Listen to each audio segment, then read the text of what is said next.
നമസ്കാരം. ദേവസൈനിയിലേക്കും ക്ഷേത്ര ഐതിഹ്യത്തിൻ്റെ പുതിയ പങ്ക്തിയിലേക്കും സ്വാഗതം. ഇന്നത്തെ ക്ഷേത്രം കുളത്തൂപ്പുഴ ധർമ്മശാസ്താ ക്ഷേത്രം ആണ്. കൊല്ലം ജില്ലയിലെ പുനലൂർ താലൂക്കിലെ പ്രശസ്തമായ ഒരു അയ്യപ്പ ക്ഷേത്രമാണ് കുളത്തൂപ്പുഴ ശ്രീ ധർമ്മശാസ്താ ക്ഷേത്രം. ക്ഷേത്രത്തെ ചുറ്റി കിഴക്കൻ മലനിരകൾ സ്ഥിതി ചെയ്യുന്നു. ഇതിൻ്റെ ഒരു ഭാഗത്തു കൂടിയാണ് കല്ലടയാർ ഒഴുകുന്നത്. പരശുരാമൻ പ്രതിഷ്ഠ നടത്തിയ 5 ധർമ്മശാസ്താ ക്ഷേത്രങ്ങളിൽ ഒന്നാമത്തേതെന്ന് കരുതപ്പെടുന്ന ക്ഷേത്രമാണ് കുളത്തൂപ്പുഴ ശ്രീ ധർമ്മശാസ്താ ക്ഷേത്രം. ശ്രീ ധർമ്മശാസ്താവിനെ ബാലകന്റെ രൂപത്തിൽ പ്രതിഷ്ഠിച്ചിരിക്കുന്ന അപൂർവം ക്ഷേത്രമാണ് ഇത്. ക്ഷേത്രത്തോട് ചേർന്നുള്ള സർപ്പക്കാവ് സംരക്ഷിത കാവുകളാണ്. കുളത്തൂപ്പുഴയാറ്റിലെ ക്ഷേത്രക്കടവിലുള്ള മത്സ്യങ്ങൾ തിരുമക്കൾ എന്നാണ് അറിയപ്പെടുന്നത്.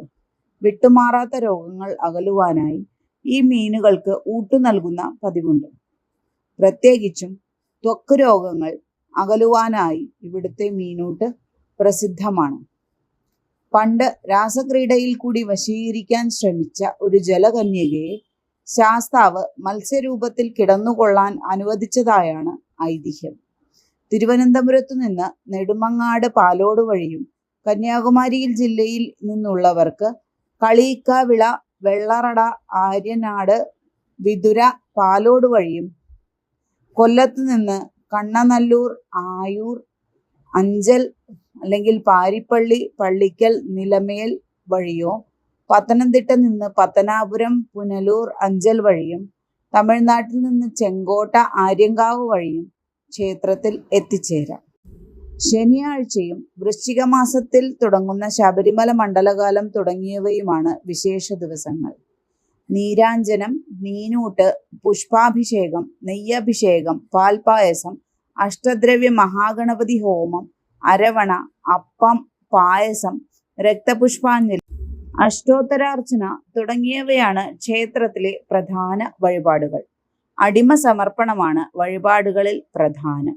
ബാലാരിഷ്ടത മാറാൻ കുഞ്ഞുങ്ങളെ മാതാവോ പിതാവോ സോപാനത്തിൽ കമിഴ്ത്തി കിടത്തി സമർപ്പിക്കുന്ന ചടങ്ങാണിത്. നേർച്ച പ്രകാരമാണിത് ചെയ്യുന്നത്. ബാലശാസ്താവാണ് കുളത്തൂപ്പുഴ ശ്രീധർമ്മശാസ്താ ക്ഷേത്രത്തിലെ പ്രതിഷ്ഠ. കിഴക്കോട്ട് ദർശനം. മനുഷ്യഹത്യ എന്ന പാപത്തിന് പരിഹാരമായി പരശുരാമൻ തന്നെ പ്രതിഷ്ഠ നടത്തിയ 5 അയ്യപ്പ ക്ഷേത്രങ്ങളിൽ ഒന്ന് കുളത്തൂപ്പുഴയാണെന്നാണ് സങ്കല്പം. കൊട്ടാരക്കര രാജാക്കന്മാരാണ് ക്ഷേത്രം പണിതത്. ബാലനായി കുടികൊള്ളുന്ന ഭഗവാനോടൊപ്പം ഗർഭഗൃഹത്തിൽ ശിവന്റെ പ്രതിഷ്ഠയുണ്ട്. നാലമ്പലത്തിനകത്ത് ഗണപതി, നാലമ്പലത്തിന് പുറത്ത് മാമ്പഴത്തറ ഭഗവതി, ഭൂതത്താൻ, നാഗരാജാവ്, നാഗരമ്മ, യക്ഷി, ഗന്ധർവൻ എന്നീ ഉപദേവതകൾ. കിഴക്കോട്ട് ദർശനമുള്ള ക്ഷേത്രത്തിന്റെ വലതുഭാഗത്തായി ക്ഷേത്രം വക സർപ്പക്കാവ്. ക്ഷേത്രത്തിന്റെ ഐതിഹ്യം ഇങ്ങനെയാണ്.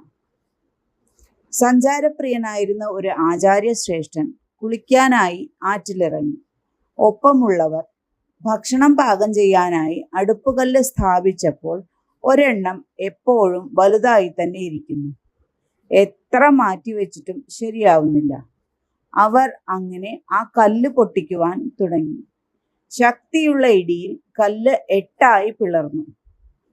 ഇതിൽ നിന്നുമുണ്ടായ രക്തപ്രവാഹം കണ്ട് സംഘാംഗങ്ങൾ ബോധം കെട്ട് വീണു. വിവരം അറിഞ്ഞെത്തിയ ആചാര്യശ്രേഷ്ഠൻ ധ്യാനത്തിൽ ചിതറിത്തെറിച്ച കല്ലിലെ ദൈവസാന്നിധ്യം മനസ്സിലാക്കി.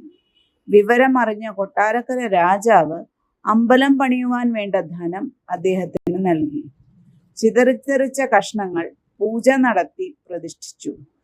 നാടിന്റെ ദേവനെ കണ്ടെത്തിയ കോട്ടാത്തല കുടുംബത്തിന് പ്രതിഫലമായി 150 പറ നിലവും കരയും രാജാവ് നൽകി.